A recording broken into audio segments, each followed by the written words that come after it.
Namo tassa bhagavato arahato samma sambuddhassa. Namo tassa bhagavato arahato samma sambuddhassa.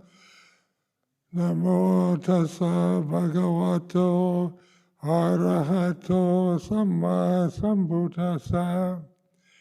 Aparutade sangamatassa tavara ye sodavantabamunjantu satang.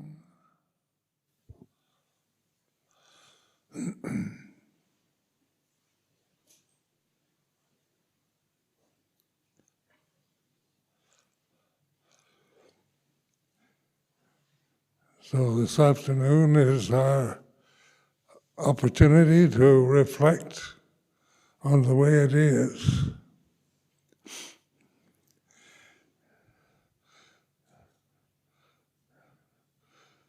So reflection is paying attention, not just looking outward and listening to my words, but actually being the witness to how you respond, emotionally respond, or intellectually respond to what you hear. It's like this. It's not a critical, not asking you to be critical or judgmental, but to be the witness, the pure witness to sankharas as they arise and cease. Because all my words are sankharas. They have a beginning and ending. They affect people in different ways. What you hear might be confusing or enlightening, or you might object, but the witness is not judging in any way, criticizing, just noticing the tendency to criticize or make judgments about what you hear. And that's what Buddha Dhamma is. It's here and now. It's not something remote that you have to get. So enlightenment, seeing clearly the way it is here and now. It's not about the future. As personalities, we think of the future. We practice in order to become enlightened. And so we may spend hours meditating and practicing various methods of meditation, which is not to be despised. But the attitude is one of, I must get something I don't have that is desirable. What I want in enlightenment sounds something like very desirable. Ignorance is what we don't want. We don't want to be ignorant. We want to be wise. But wanting and not wanting is sankharas. And it's like the second noble truth, the desires to get something you don't have, or to get rid of something you have you don't want. So this takes wisdom and reflection rather than belief and loyalty to words, to teachings, to concepts, to perceptions.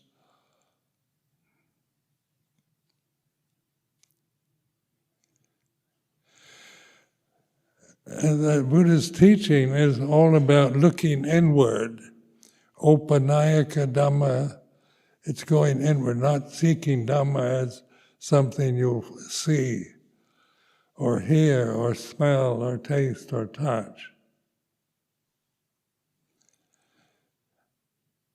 So where is Dhamma if it's here and now? It's a good question to ask yourself. If I can't see it, if there are no words for it, how can you describe Dhamma we do the best we can with English words like absolute reality or the absolute truth, the supreme reality. These are English ways of describing Dhamma, but they're not Dhamma. Because Dhamma, it's impossible to describe it, to really give it a name, because it's what you are right now. So when you're looking for something inwardly, then you're trying to find yourself through a concept of believing in that you are a human being, a man or a woman, a monk or a nun.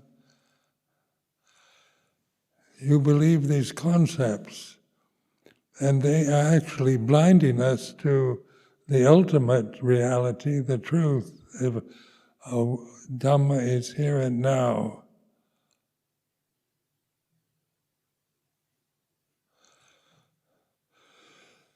So in the practice of vipassana meditation, or investigating the experience of here and now, we take into account the body is like this.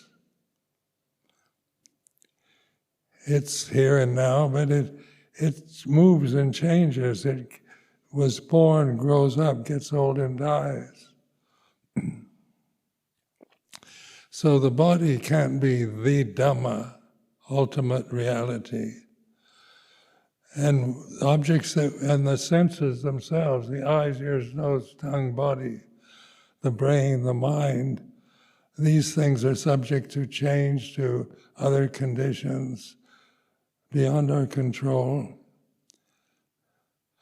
So we can't be just an object of what we see or what we believe.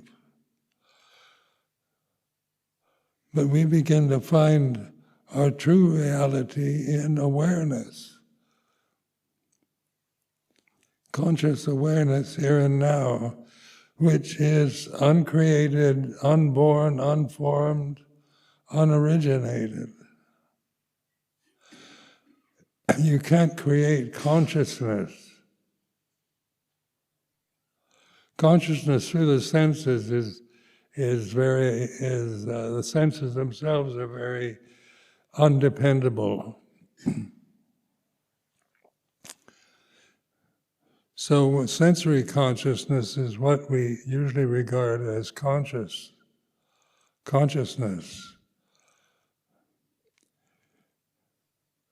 But the senses themselves are very unstable, impermanent, subject to many other conditions beyond our control.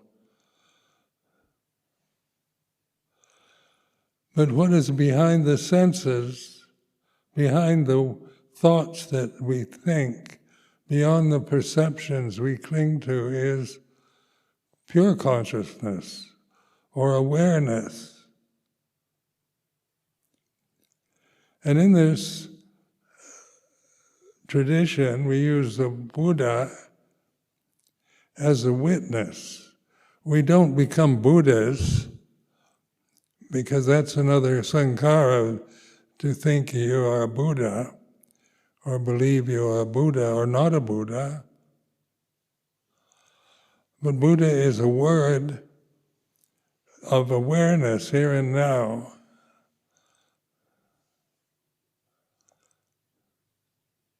The way it is.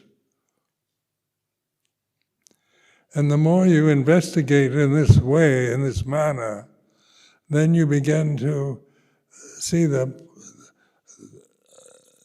way of letting go of all your concepts, your beliefs, your ideas, your views, your prejudices, biases, all fall away, because they are very changeable, unstable, uncertain. They arise and cease. They're created, they're born, they're originated, they have forms.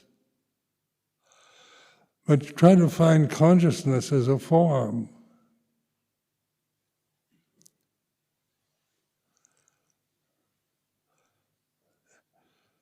It's like trying to find yourself as something. What is my true self? Who am I? What is my real nature? What is my purpose and meaning? And we can investigate according to who am I and try to form some opinion or view. But whatever opinion or perception we cling to about who we are, it changes according to other conditions. So the self-view, the personality view, the sakkayaditthi, the ego, is a very conditioned, unstable option that we tend to try to define ourselves or find our true nature with belief that we are a person, that my true nature is personal.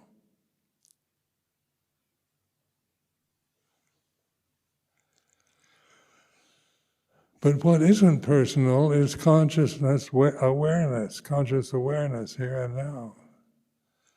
It doesn't say you're anything. It has no language to comment, to define or criticize or praise. It's pure awareness. The silence, it's silent.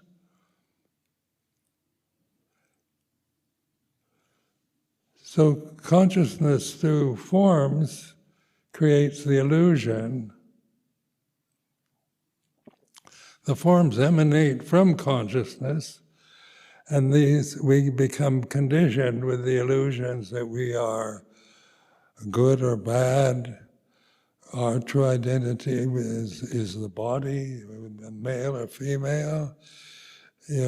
Our conventions of Theravada Buddhism, monks or nuns, anagarikas, lay people, these are all conventional perceptions that are created by human beings, not through wisdom, but through the ability we have to name things and to identify with objects. So identifying with the body, when you start investigating the body, Kayanupassana Saripatthana, when you start investigating your body, you realize the body is definitely something you have very little control over. You can't say, I don't get sick, or you can say it, but the body changes according to conditions.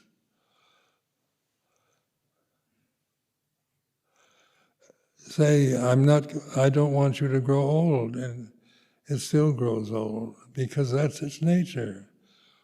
Something born grows up, gets old, and dies. That's the way of sankharas. That's the pattern of created, formed, conditioned phenomena. Then ask yourself, are you really a phenomenon? As a personality, some people have more kind of lively attitudes, or some are more shy, remote. Different personalities change according to conditions. So we begin to break down the belief in the conditioned realm as what we are, or all that we've been conditioned to believe, cultural conditioning, the sense of personal identity,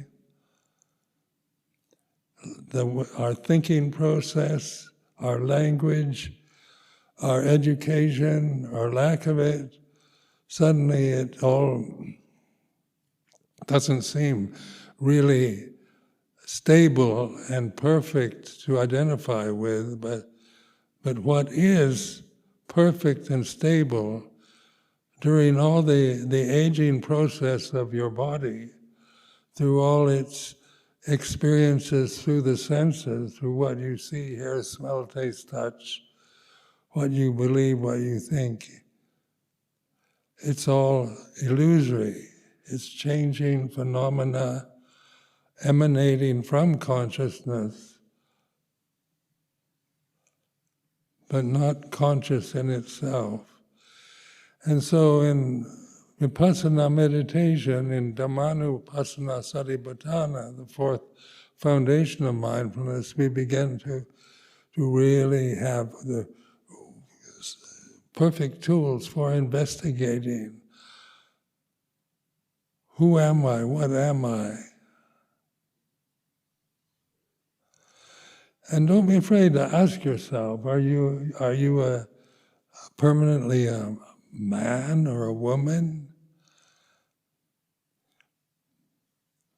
You know, these things, with all the emphasis on transgender and all that, we realize how these beliefs in gender and sexual orientation are illusions that we can cling to or dismiss as wrong or evil or believe in.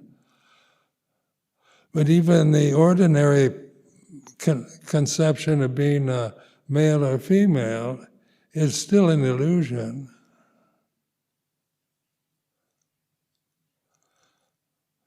So in the kind of patient endurance, through sitting through all the conditioning that we have as individual, separate human beings, we begin to realize we're not anything.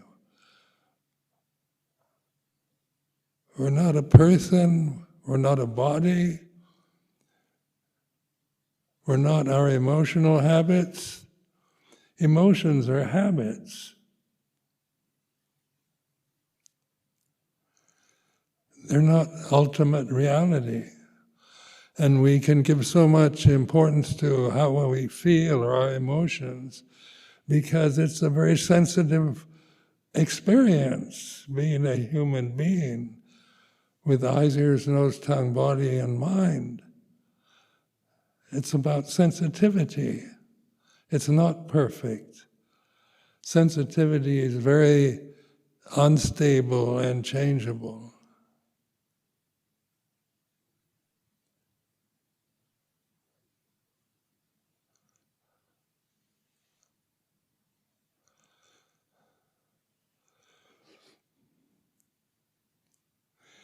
But we live in a sense realm. So emphasize this. It's like this.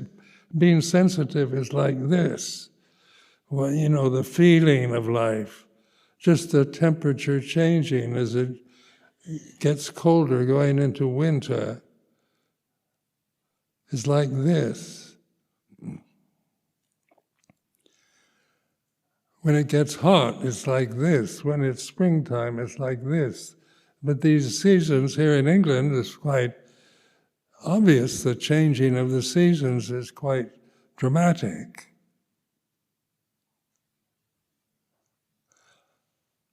If we establish just wanting to live in a continuous springtime environment, you know, then we're going to be emotionally upset when it gets cold. If we want to be appreciated and acclaimed as individual personalities, and when we're not, then we feel angry or upset or resentful because we want something to be, we like to be appreciated, praised, successful, admired by others, approved of. But these things are very unstable. Being approved of is something that is wanting to be thought of in positive terms, is a demand that's going to be a source of great disappointment. being criticized, being blamed. We don't like that. That's not pleasant. To be looked down on, despised, or just ignored, unacknowledged. Nobody is like this. And we can feel that when we grasp that emotion. I'm not appreciated. I'm not admired like I should be. We can be aware that this is a changing condition. Being admired or not being admired is changing. The sankhara it's impermanent. It's not a permanent state. When we get depressed, we think in negative ways. We get caught up in grasping negative perceptions of ourselves or the world.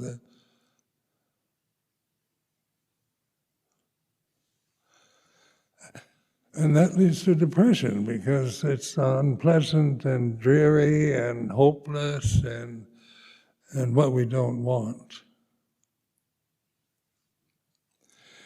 But the awareness of depression or elation, success or failure,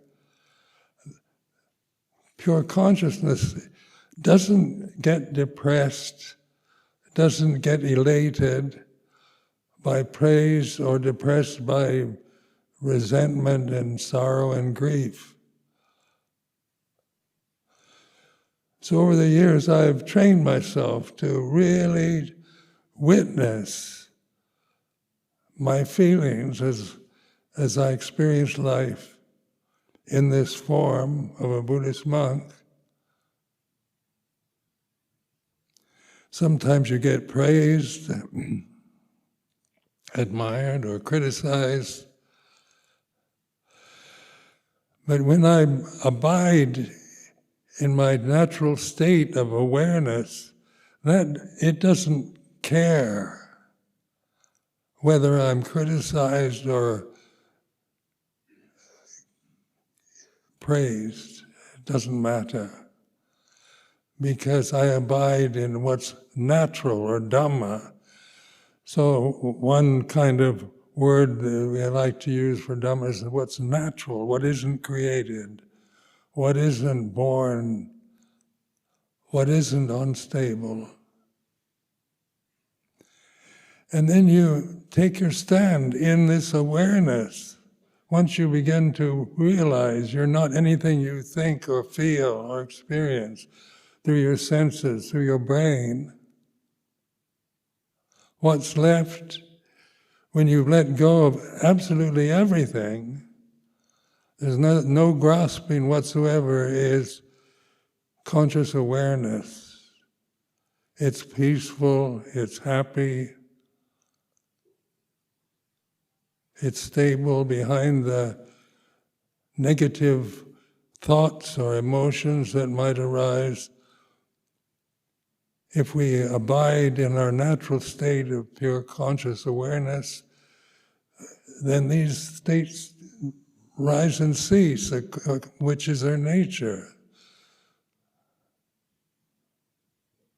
What arises, what is born must die. What arises must cease.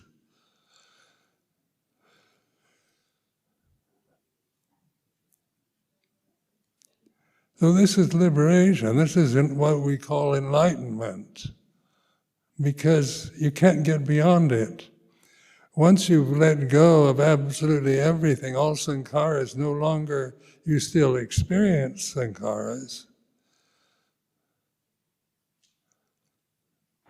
You've still got the conventions of monasticism, of culture, of convention, of religion, of community life. But it's more or less like an opportunity to witness rather than to grasp any of it whatsoever.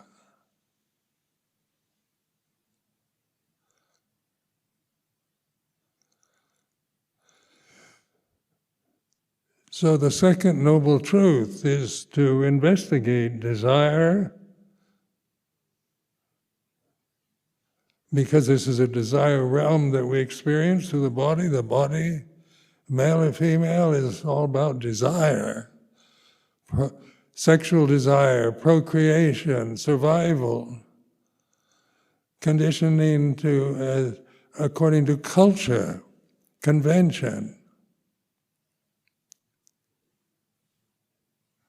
It's acquired knowledge, it's not ultimate reality.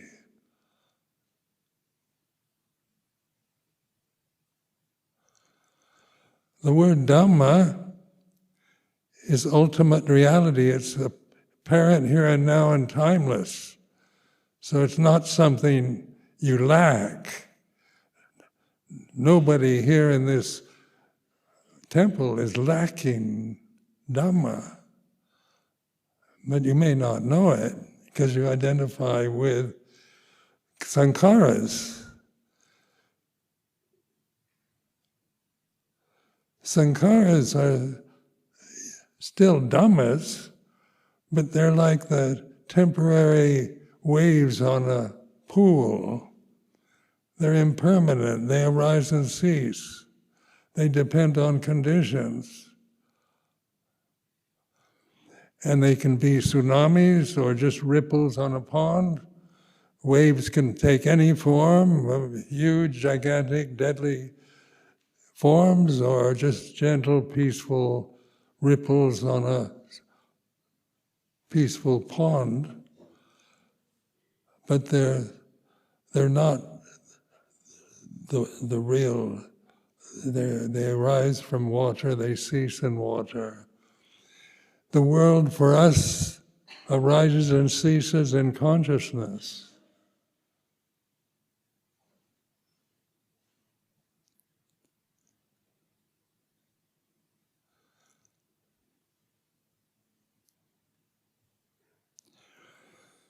So the third noble truth of Nirodha is the end of suffering.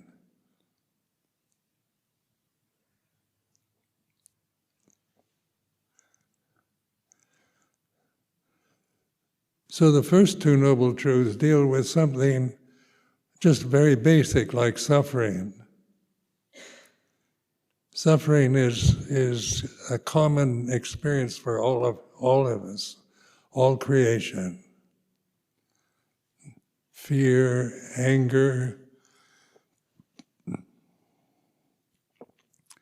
looking for happiness, looking for love,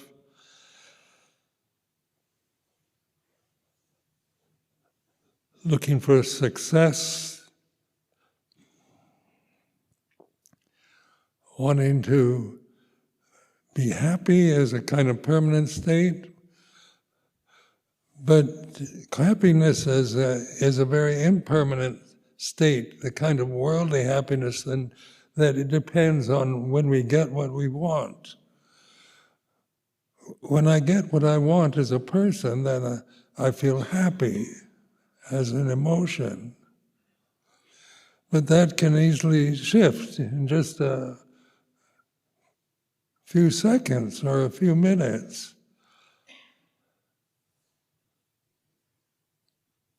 So worldly happiness is a form of unhappiness, really. It's like getting the Nobel Peace Prize or being elected President of the United States, or it's a kind of momentary feeling of success in achieving something. But you can't sustain it.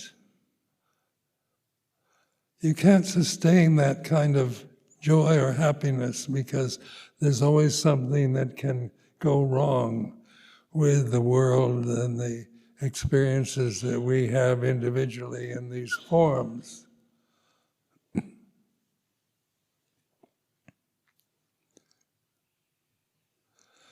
So when we talk about dukkha or suffering, it's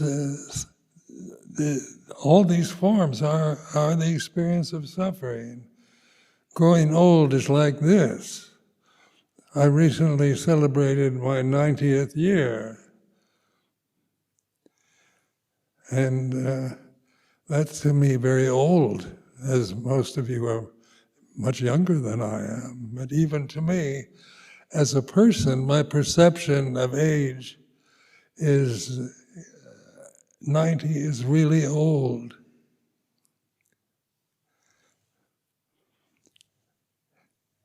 And if I see myself as an old man, an old monk,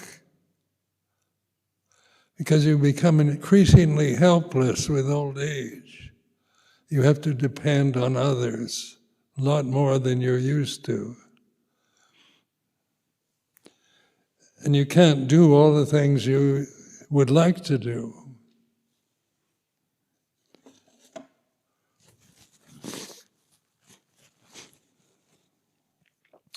So if I grasp myself as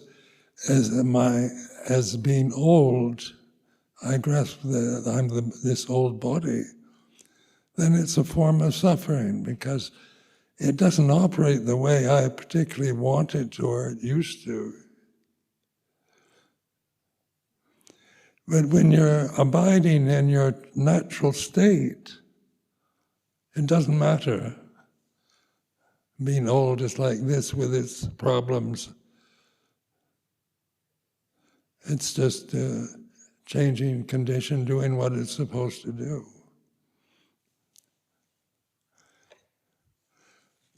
So that's the end of suffering. So old age, if clung to, is the experience of suffering. But when you don't attach to the aging bodies that we have, they're doing what they're supposed to do. They were born, grow up, get old, and die. They get sick. Things happen to us in our lives that we can resent. There's a lot to resent in life, in family life, in Sangha life. In Sangha life, there's always crises about personal feelings because we don't always appreciate each other as persons, separate people. We can be very critical of each other. We can be arrogant according to our years in the Sangha. We have a higher status. And so all these possibilities of creating suffering in a form that was designated to free us from suffering.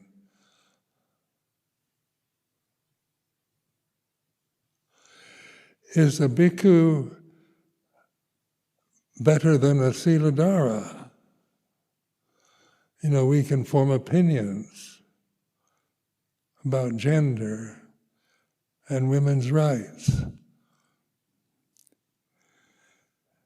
And so we can hold to our views and opinions. But when you see the suffering you create around identity with form, the only way out of that is to let go of, not get rid of forms, but to release your identity, your clinging to the perceptions of yourself as a separate person.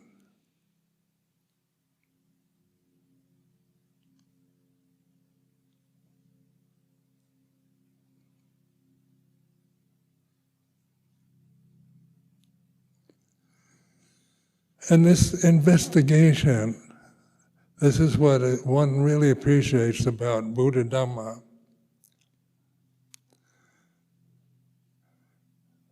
Because it's an encouragement, a kind of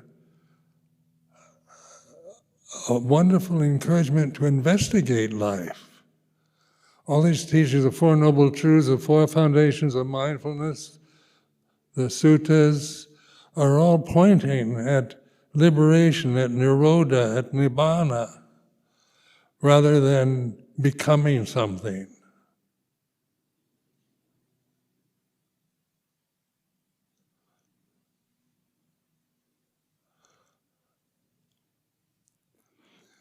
So even the desire to become enlightened is released one's grasp on, I want to get enlightened.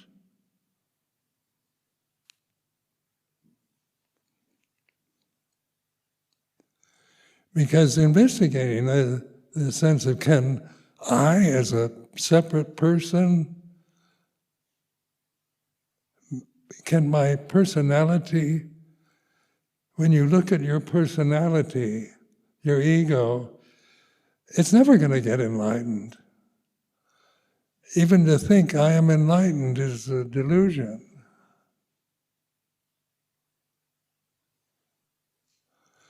Because that form, I am, is about me as a separate form. And I want something I don't have. I want to get enlightened. I've been a monk for so long now. Am I enlightened or not? These are questions you ask yourself. But you can't define enlightenment. It's not an object that you can label or describe in any way. All you can do is realize, through letting go of everything, all the conditions, all the sankharas, not getting rid of them. It's not annihilation. It's not destruction, because that's another sankhara, wanting to get rid of kilesas. I remember the early years as a monk wanting to conquer kilesas, kill the kilesas. That seemed like a noble effort, to dedicate myself to killing the kilesas. But on further investigation, when I listen to, I want to kill the kilesas, I realize that's personality. That's my personality. It might be a noble desire, but it's still sakya ditthi.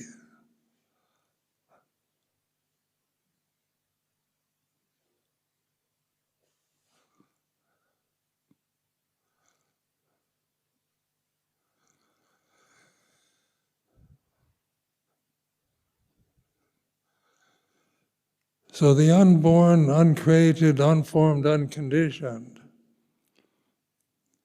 this teaching that I talk about all the time in the Nibbana Sutta, there is the unborn, uncreated, unformed, unconditioned.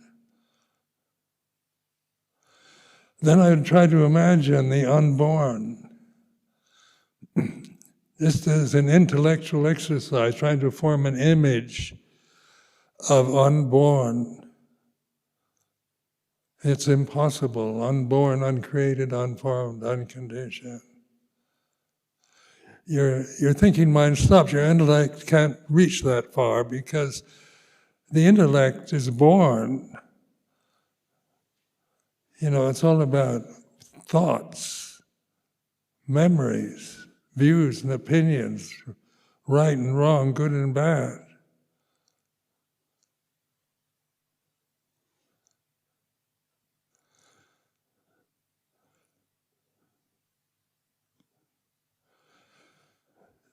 The unborn, uncreated, unformed, unoriginated. But then the Buddha says there is the escape. That if there was not the unborn, uncreated, unformed, unoriginated, there'd be no escape from the born, the created, the formed, the originated. The born, the created, the formed, the originated is this, the body, the mind, the mental conditioning, the thought process, the eyes, ears, nose, tongue, body, the objects of the senses themselves. These are all born, created. You can imagine them you can imagine and make images of any kind of form, abstract forms or realistic forms.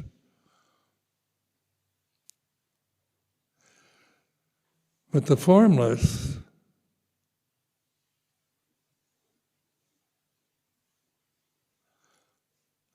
like space, is formless.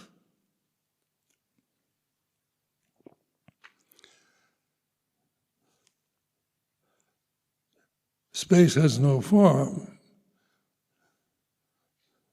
but it's here and now, and one can perceive it. Right? You can meditate on space.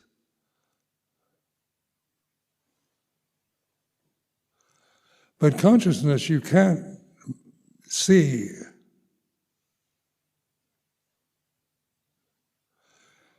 And then consciousness is the magic factor, because you can't define it, can't see it, because that's what you all really are.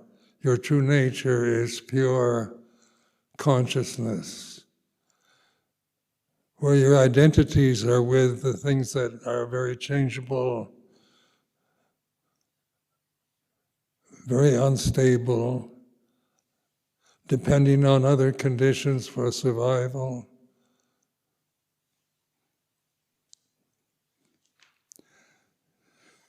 So this is the way it is.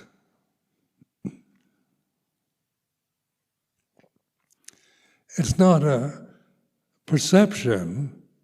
The way it is isn't about, you can describe it, but you can describe the condition, the forms, but the escape is the unborn, uncreated, unformed, unconditioned. And that is awareness here and now. It's the gate to the deathless, the amata Dhamma, to realize the Dhamma. The Buddha knows the Dhamma. So Bhutto, or Buddha, is not a person. It has no personality. It is the witness to the changing conditions we experience through these separate forms. Uncritical, Buddha isn't critical, it's just noting that all conditions that arise must cease. What is born must die. Sape sanghara anicca, sape dhamma anatta. Dhamma is not personal. Your true nature, your resting place, your true abidance is not personal, but it's here and now. So I offer this as a reflection for this afternoon.